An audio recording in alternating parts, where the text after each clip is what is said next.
what we're really focused on is thinking long term, putting the customer at the center of our universe, and inventing.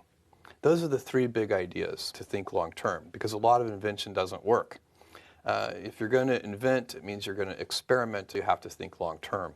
So these three ideas, customer centricity, long-term thinking, and a passion for invention, those go together. That's how we do it. And by the way, we have a lot of fun doing it that way. You have been known to be somebody who is going to plant seeds and just wait. How do you deal with the pressure of, say, Wall Street, or you have a dot-com crash? I've never seen you panic. You stay the course and you sort of stick to your script. How do you do that? And how do you advise us to sort of internalize that as well as a strategy? Well, I think that if you're straightforward and clear about the way that you're going to operate, then you can operate in whatever way you choose. And we don't even take a position on whether our way is the right way. We just claim it's our way.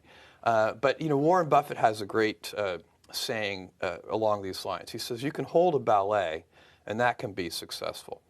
And you can hold a rock concert, and that can be successful. Just don't hold a ballet and advertise it as a rock concert. You need to be clear with all of your stakeholders with, are you holding a ballet or are you holding a rock concert? And then people get to self-select in. I think, I don't think there's a particular recipe, but there are elements of what we do that I think help. So one of them is that inside our culture, we understand that even though we have some big businesses, new businesses start out small. And so, it would be very easy for, say, the person who runs our U.S. books category to say, why are we doing these experiments with things? I mean, that generated, a tiny bit of revenue last year. Why don't we instead focus those resources and that, all that brain power on the books category, which is a big business for us. And instead, that would be a natural thing to have happen. But instead, inside Amazon, when a new business, reaches some small milestone of sales, email messages go around and everybody's, giving virtual high fives for reaching that milestone. And I think it's because we know from our past experiences that big things start small. The biggest oak starts from an acorn, and you've got to recognize, if you want to do anything new, you've got to be willing to let that acorn grow into a little sapling and then finally into a small tree, and maybe one day it'll be a big business on its own. And in fact, that's one of the mottos for one of your initiatives, and forgive my pronunciation of the Latin, but gradatim ferociter. What does that mean to you? Well, it means step by step ferociously, and it's the motto for Blue Origin.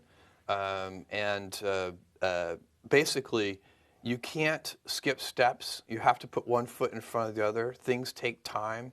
There are no shortcuts, and but you want to do those steps with passion and ferocity. Amazing about your success is that your timing was good too. How does an innovator actually identify that historical momentum, that Kitty Hawk moment? You recognize what was happening with the internet, and you said, you know what, there's actually a room for me to start with books and then move on. How do you do that? How do you find the time and the momentum, the zeitgeist? Well, I think to some degree, you follow your passions and then wait. You have to hope the wave catches you. I was always interested in computers. I was always interested in software. I was always a big reader. And so it wasn't, which made me alert to things like the internet and the possibility that you could build a bookstore online that would have universal selection. I think everybody has their own passion, their own thing that they're interested in. And then you're very alert to the things that are in the sphere of influence of that passion.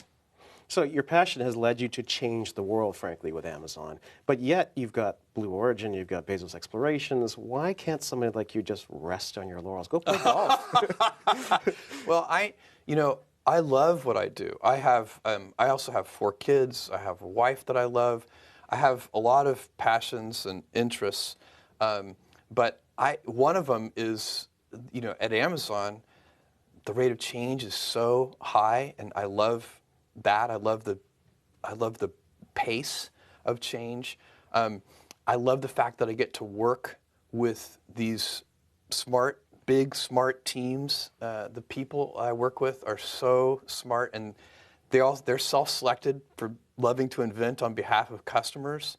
And so, it's not, do I love every moment of every day? No, that's why they call it work.